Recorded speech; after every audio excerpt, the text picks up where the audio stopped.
guys, today we're going to talk about some frequently asked questions I get from women who are wanting to lose weight. I know there's a lot of information out there and it's very confusing. So today we're going to cut through and help you eliminate all the excuses. All right.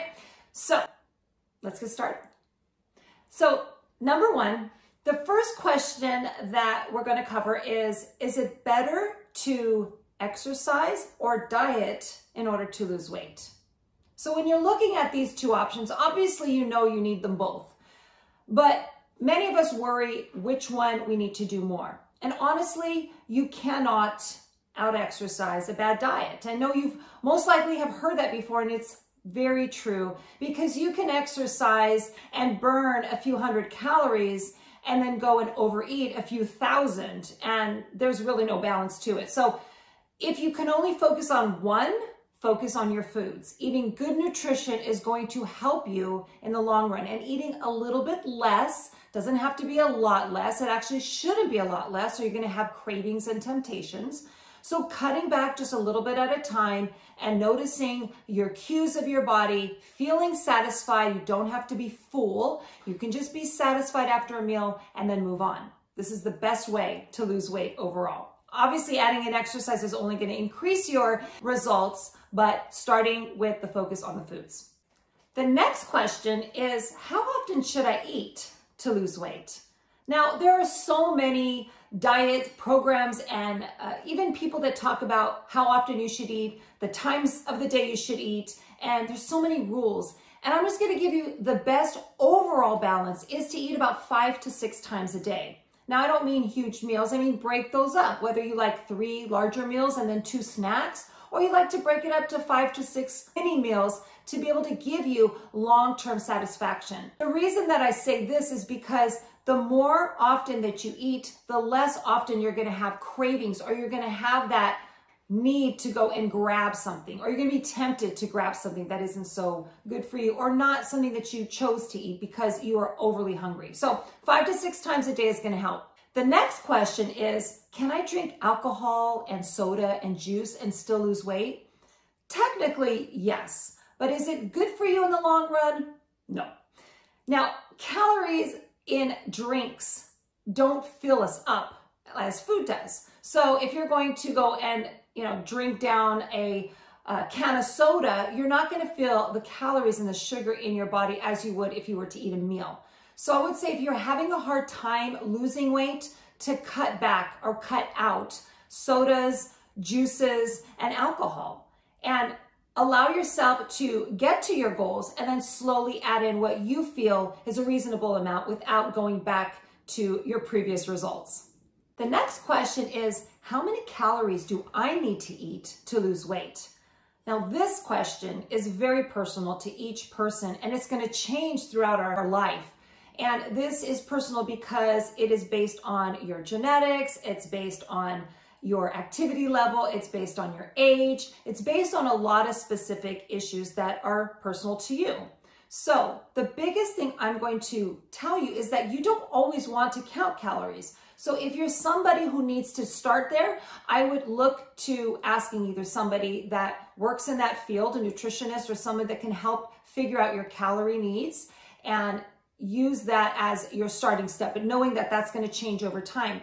The other side of that coin is the fact that we don't always want to count calories for the rest of our lives. So we find that this can be a problem in maintaining those results. So the best thing to do in this case is to look at quality nutrition. So choosing whole foods that come from the earth and eliminating your processed foods, foods that have been manufactured, and pulling back or not eating as much fast foods and high sugar. Over time, your body will tell you when it is satisfied, and you'll be able to find that happy balance. The next question is, what's the best exercise for me to lose weight? Well, the best exercise is the one that you're going to do, because it's unhelpful if I tell you to go do a bunch of running, a bunch of burpees, a bunch of weightlifting, a bunch of anything if you're never going to do it, or you're not going to be consistent with it. So the way to have long-term results and the best weight loss results is to actually be consistent with it. So what do you like to do? Movement is movement. So I'm going to encourage you to start somewhere. If you're not already exercising, start walking. Maybe do some gentle yoga. You can go on YouTube and find a yoga practice. You can do anything that involves your body moving. Heck, you can even do something in a chair. It's the fact that you need to move your body. From there, when that gets easier and you need to improve or get a little bit better in the next exercise, find something that you feel better at now that you've incorporated more walking or yoga or even gentle workouts that are a basic level, and then work to your level to be able to increase and get better and stronger and have better endurance. The next question is, how much water do I need to drink in order to lose weight? Now, water is very, very important, so don't neglect this habit. It's one of the easiest things to do. It's also an easy thing not to do. So start by taking your body weight and cutting it in half and drinking that many ounces. And again, this is a minimum for everybody. So say, for example, you weigh 160 pounds. You'd want to take that and divide it in half, and you would get 80 ounces of water would be your minimum. Now, again, this is a very low range. This is where you should not be drinking in less than, and I'm going to encourage you to start to increase that. Start there if you're not drinking enough water right now, and then as that gets easier, increase it to about a gallon a day, which will really help you, especially the more active you are. And you know, the more, if it's hot weather, you're going to want to drink more water. If you sweat a lot, you're going to want to drink more water. So other aspects are going to increase that need, but start with half of your body weight in ounces. The next question is sleep even important to my weight loss? A lot of us discount how important sleep is, and sleep is truly when our body repairs. It's when it recovers from the day, the stress of the day, the stress of exercise, and just rebuilds and allows our body to regrow. When we don't sleep enough, we aren't able to adapt and change and actually get the results that we're after. So if you're working hard to lose weight and you can't lose weight and your sleep is limited, I'm going to encourage you to look at increasing your sleep. We want to look at 7 to 9 hours of sleep per average per night. And if you can't get that every single night, just take all of the hours you sleep in a given week, like 7 days across the board, add them all up and divide by 7. That is going to be your average. So you're moving up to about 7 hours a night, up to 9 if you need it.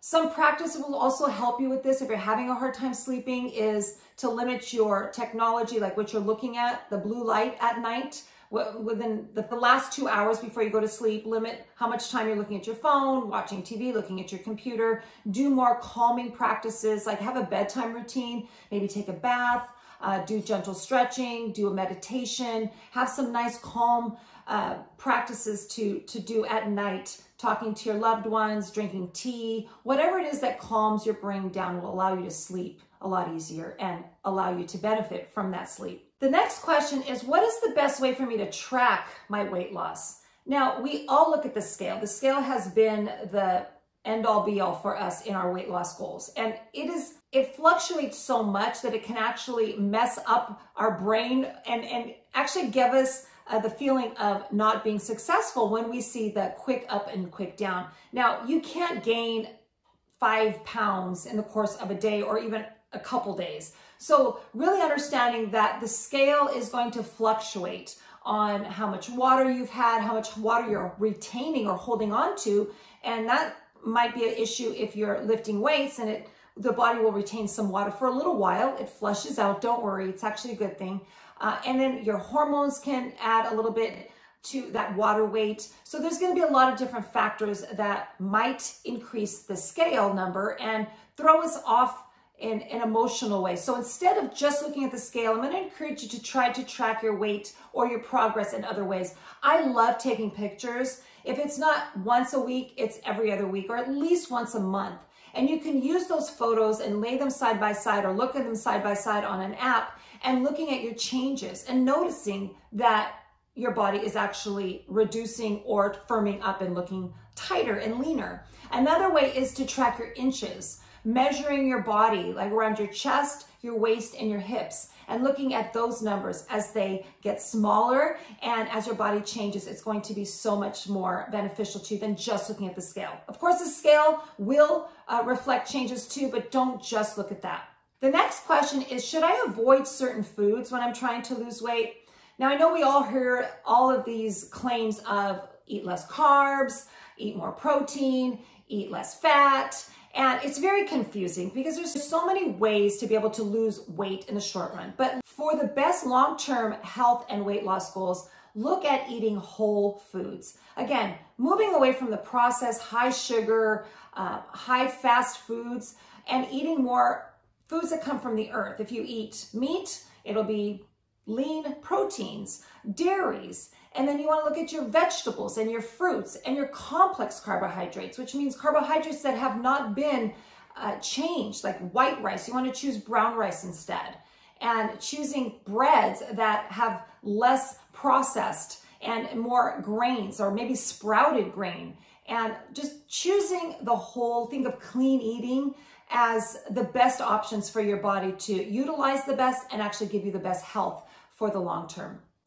And the last question we have is, how can I speed up the weight loss process? Now, a lot of people will go very extreme in their calories. They'll cut back all their calories, or they'll exercise more just to be able to speed up. And honestly, that's just going to burn you out. And it's going to lead you down the path of cycling your body to craving foods, maybe having a binge, and then burning out. So instead of doing it that way, I want you to look back at each of these questions that we've gone over today. Eating quality foods, choosing those more often.